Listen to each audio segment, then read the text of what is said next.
morning, citizens of Imo State. You know, if Mary Celeste did not have the uncommon courage to stand up against the killing of twins, we definitely would have lost many of us today to instant killing. If she did not stand up to the obnoxious eating of human flesh, many of us would be nothing but bones in a long time ago. It was not an easy feat for her. She faced tremendous challenges and threats to her life because, like the life that we know, those who stood to profit from inhumane practices never wanted an end to this barbaric practice. If Martin Luther King Jr. remained silent, afraid to speak, African Americans would have remained slaves for a longer period. And here at home, if Dr. Nnamdi Azikiwe emasculated himself in fear, doubt, without courage, he would have still perhaps been under the British rule to the close of the 60s. One trait that you can see that ran through these three great emancipators is courage.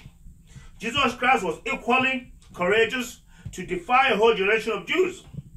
So, my siblings, I want you to know that vice control is not some catchphrase, some cheap political scoring, some lofty concept by me, but deeply rooted in my ideology and desire that we need a comprehensive society where we're all free from fear.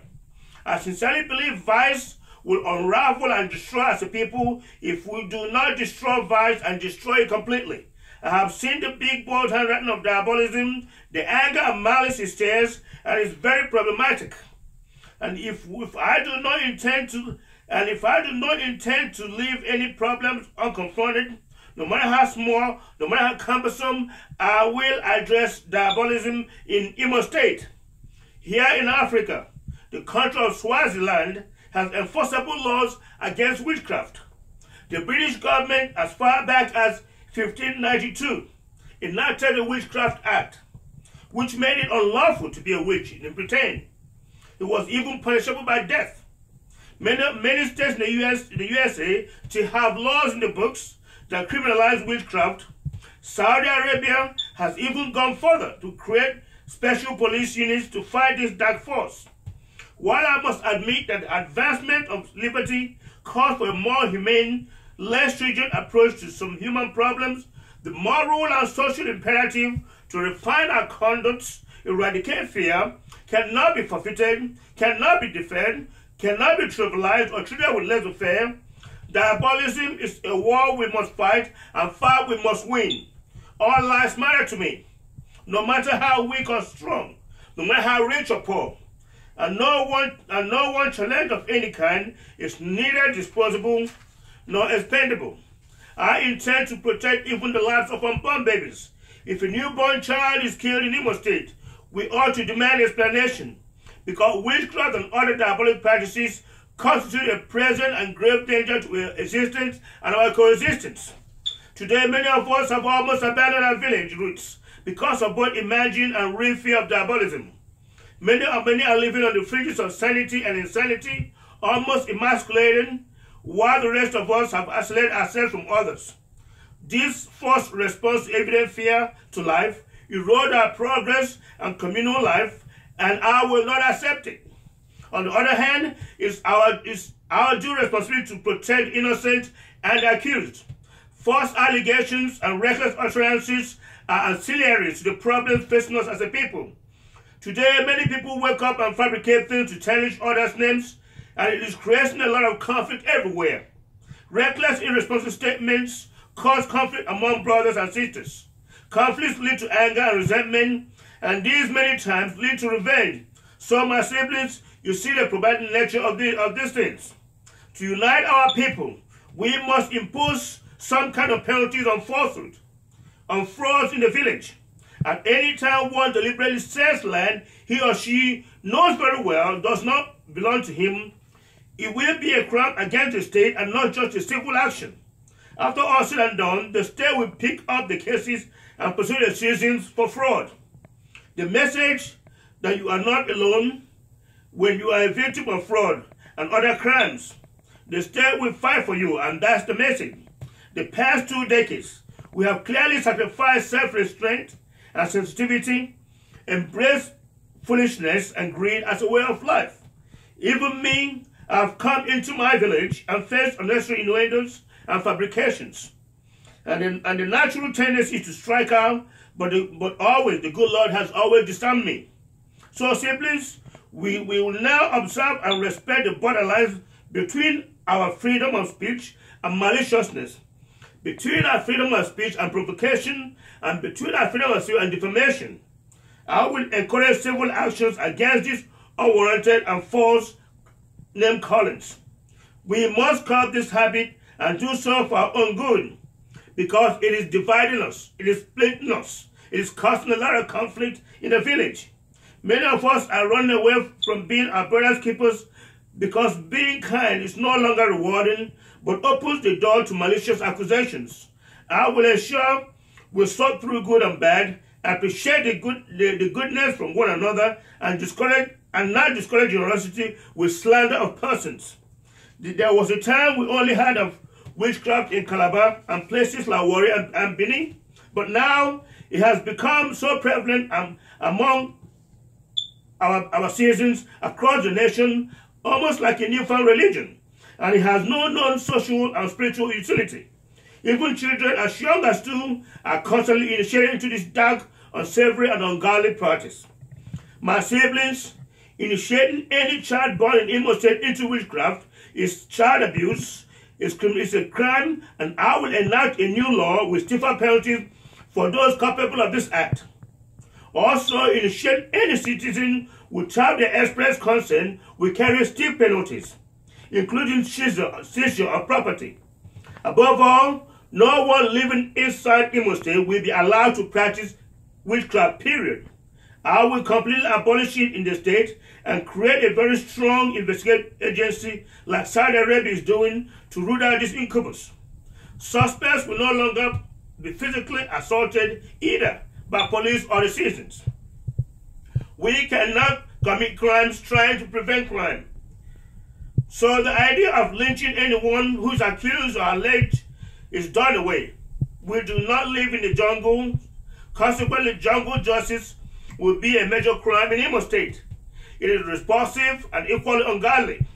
No matter the provocation, no matter the circumstance, if you lynch anyone, you will be charged with plain murder.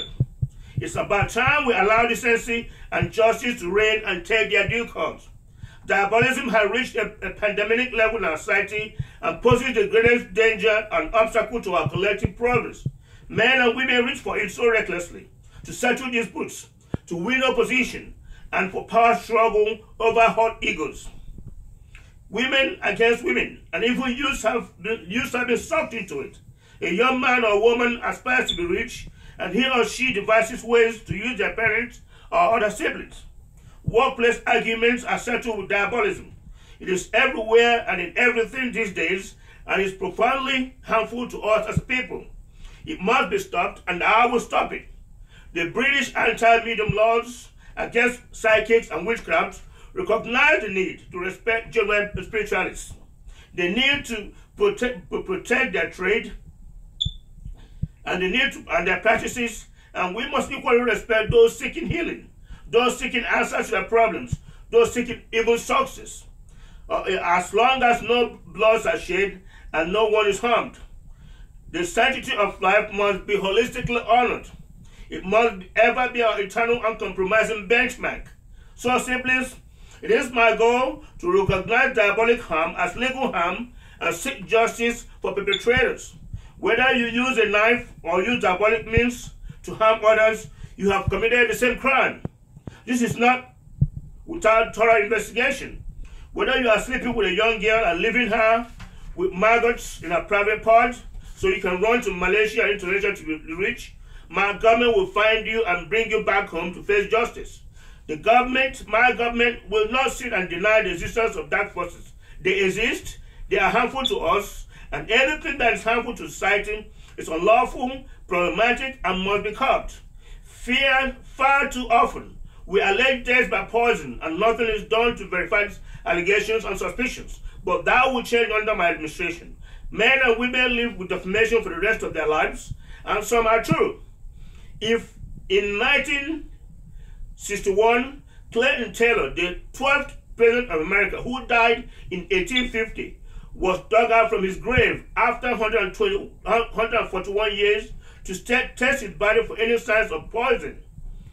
So my siblings, we might not go as far as 120 years or 141 years. At least we will investigate every allegation of poison. So my siblings, we are not going to be accusing anyone of being caught up another death by poison. We will investigate. We will determine any rumors, any claims, and punish culprits and restore the good name of the falsely accused. We will give true closure to families. Again, genuine spiritualists will be allowed to practice their business so long as certain guidelines are followed. They cannot aid or be purveyors of criminal harmful acts, period. In fact, I will enlist them to report those seeking to harm others and reward them for helping us blow the whistle. And those who have made it a business to hinder others' progress or hinder women from giving birth and other hindrances, they all collectively hinder our collective progress. I believe when we have more and more men and women succeed in life, we are better off as a people. So these enemies of our progress will be called to account for their misdeeds. You can hate as much as you desire. You can be as envious as you want to. But you have no right or business harming or hindering anyone's progress. If you are jealous and hateful, seek God's presence and pray for his deliverance. Hate and malice are equally ungodly, and you will be penalized when you unleash them. A new dawn is drawing in Imo State, a cleansing moment in our history. Violence and diabolism must be erased from our emotional and psychological spheres. No more using religion to violate women and to defraud society. Our people deserve true freedom, freedom to be happy and freedom to pursue their aspirations. Life is hard just living it. Our people do not deserve more burden from diabolism. Our self-seeking has reached dangerous, intolerable levels.